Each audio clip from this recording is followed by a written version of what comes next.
Video and तक आप समझोगे कि नेगेटिव थॉट्स डेंजरस क्यों होते हैं, ब्रेन को इमेजिनेशन और रियलिटी के बीच का डिफरेंस क्यों नहीं पता होता और कैसे हम अपने ब्रेन को रीट्रेन कर सकते हैं।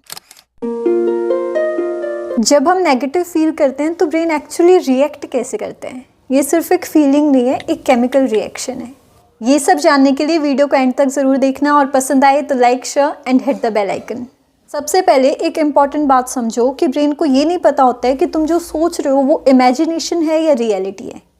फॉर एग्ज़ाम्पल, आप सोच रहे हो कि मेरे साथ ही हमेशा ऐसा क्यों होता है या मुझे कोई सीरियसली नहीं लेते हैं, तो तुम्हारे लिए तो इमेजिनेशन है, लेकिन ब्रेन के लिए रियल डेंजर है। ब्रेन के लिए तो एक प्रॉब्लम है और वो अपना अलर्ट मोड ऑन कर लेता है।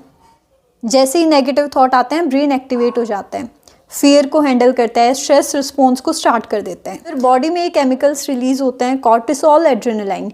कॉर्टिसोल एक स्ट्रेस हार्मोन है और एड्रेनालाइन एक पैनिक हार्मोन है, जिसके रिजल्ट्स क्या मिलते हैं? हार्ट बीट फास्ट हो जाती है, चेस्ट हैवी होती है, माइंड रेस्टलेस हो जाता है और ओवर थिंकिंग शुरू हो जाती है। अब तुम खुद बताओ, जब भी नेगेटिव फील करते हो या स्ट्रेस लेते हो तो तुम्हें ये रिजल्ट दिखते हैं यानी, और फिर बोलते हो पता नहीं क्यों अजीब लग रहे हैं। पार्ट 3 है कि repeated negative thinking is equal to brain training, जो कि एक रॉन्ग ट्रेनिंग है।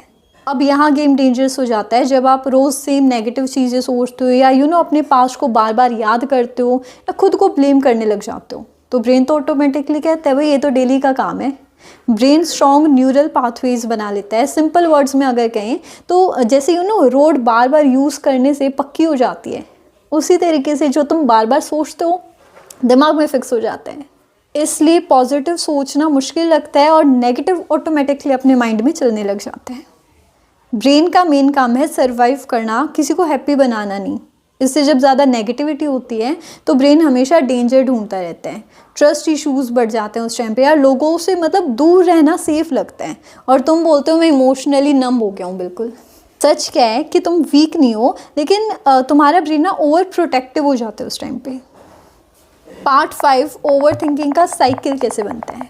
नेगेटिव थॉट से फियर आता है, फियर से स्ट्रेस आता है, स्ट्रेस से ओवर थिंकिंग से फिर नेगेटिव थॉट्स आते हैं और इसी लूप पर रिपीट होते चलते हैं। फिर स्लीप डिस्टर्ब होना, कॉन्फिडेंस कम होना, सेल्फ डाउट बहुत ज़्यादा बढ़ जाना, मोटिवेशन ज़ीरो होना कॉमन है। पार्ट 6 में गुड न्यूज़ है कि हमारा ब्रेन रीट्रेन हो सकते हैं। बॉडी काम होगी तो ब्रेन ऑटोमेटिकली काम हो जाएगा। स्टेप नंबर 3 है अपने सेफ थॉट्स को रिपीट करो।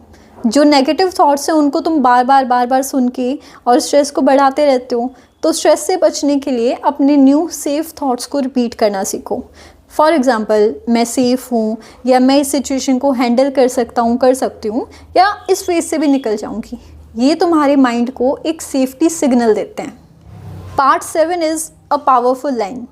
तुम अपने थॉट्स को कंट्रोल करके हील नहीं कर पाओगे, लेकिन जब अपने नर्वस सिस्टम को शांत करोगे ना, हीलिंग वहाँ से शुरू होगी।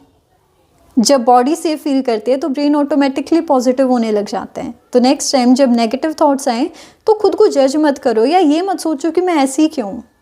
ऑलवेज रिमेंबर और खुद से कहते रहो कि मेरा ब्रेन रीट्रेन हो रहा है और मेरा ब्रेन मुझे प्रोटेक्ट कर रहा है।